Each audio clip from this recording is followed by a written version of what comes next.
안녕하세요, 가하입니다. 오늘 이야기해볼 책은 허먼 멜빌의 필경사 바틀비입니다. 필경사 바틀비는 여러 출판사에서 발간을 했는데요. 제가 읽은 책은 문학동네 출판사에서 발간하였고 공진호님께서 옮긴 책을 읽었습니다. 오늘 다룰 책은 고전이라고 할 수 있는데 사실 고전이라고 하면 어렵고 지루하다고 생각하기 쉽습니다. 실제로 저도 고전은 읽기 힘든 때가 많은데요. 여러 가지 이유가 있겠지만 제 생각으로는 고전이 쓰였던 사회 배경과 분위기를 잘 알지 못하기 때문이라고도 생각합니다. 책이 쓰였던 시대 상황을 잘 모르다 보니 읽는 재미가 아무래도 좀 떨어지는 거지요. 읽기 어렵고 지루하지만 고전은 여전히 읽히고 있고 꾸준하게 발간되고 있습니다. 고전은 과거 글이 쓰였던 현실에 대한 고민뿐만 아니라 시대를 뛰어넘어서 우리가 책을 읽고 고민에 빠질 수 있는 여백이 있기 때문이라고 생각합니다. 최근에 발행되어서 우리의 마음을 울렸던 어떠한 책도 언젠가 고전이 되어서 먼 미래에 꾸준히 입에 오르는 작품이 될 수도 있을 겁니다.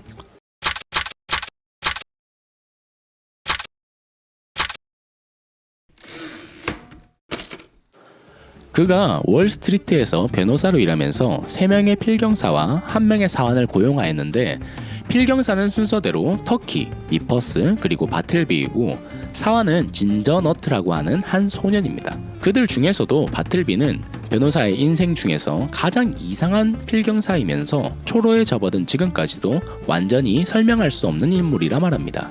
첫 번째로 고용한 터키는 60대 노인으로 오전에는 일을 잘 처리하지만 12시 정각을 넘어가면 일의 능률이 떨어지는 인물로 나옵니다.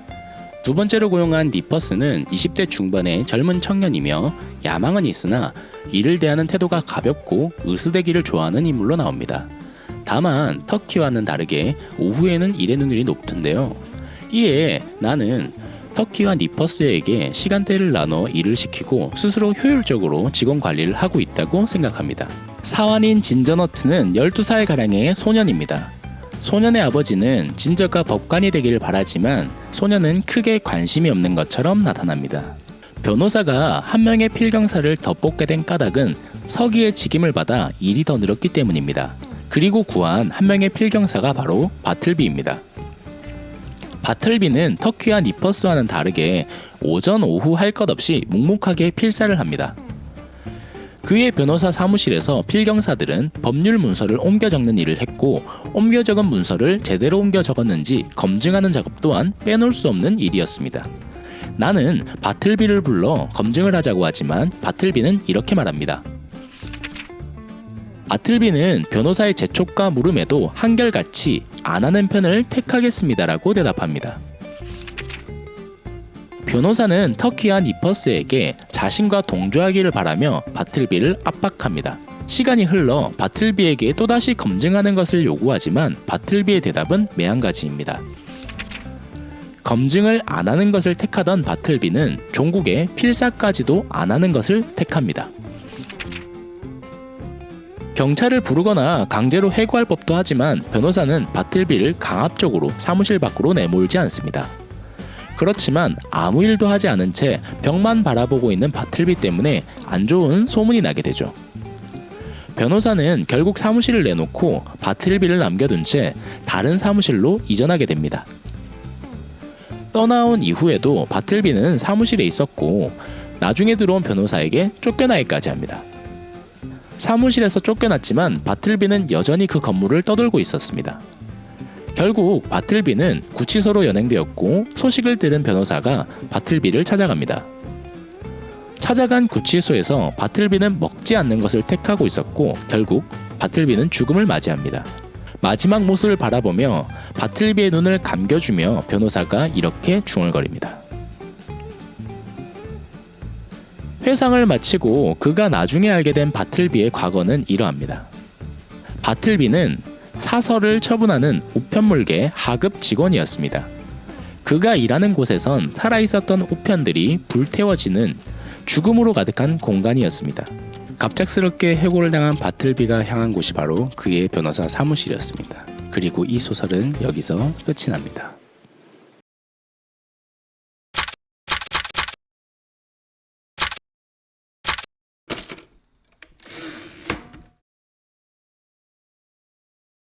소설에서 단 하나의 문장을 뽑으라고 한다면 바로 이 문장을 택하겠습니다. 안 하는 편을 택하겠습니다.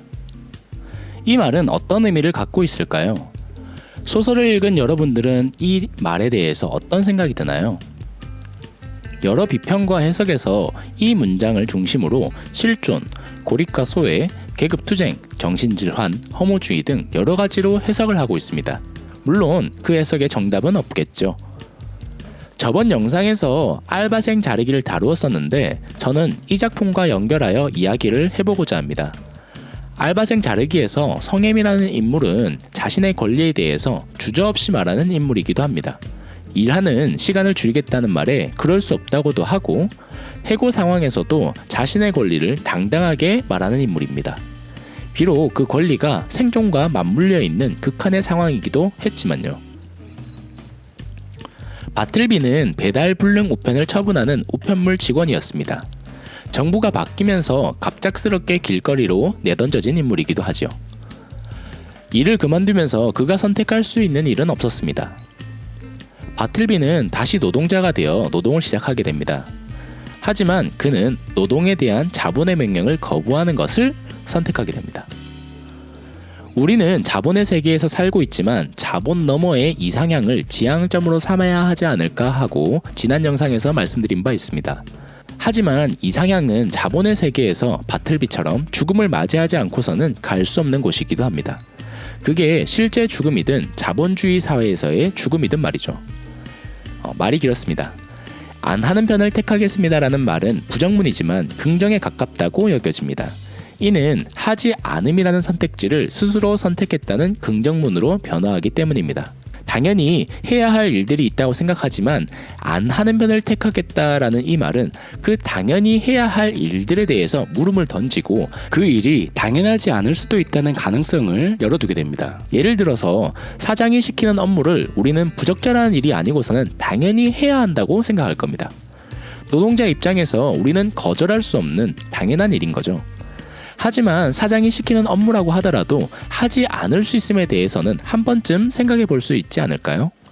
물론 쉽진 않겠지만요.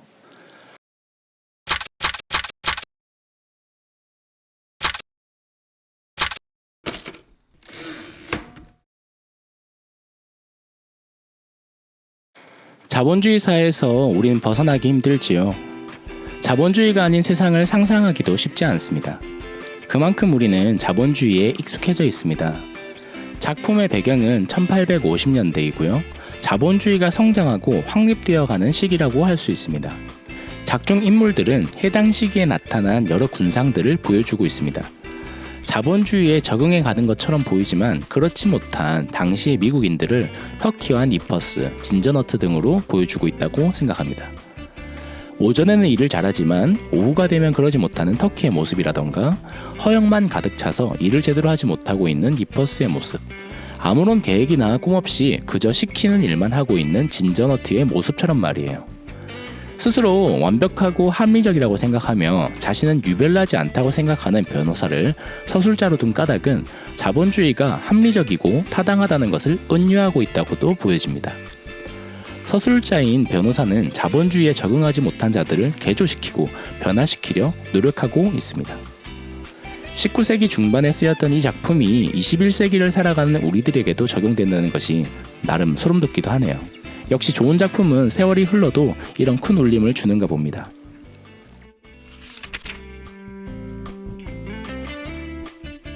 허먼 멜빌은 당시 성공한 작가는 아니었습니다. 더욱이 가정 형편이 좋은 편도 아니었어요.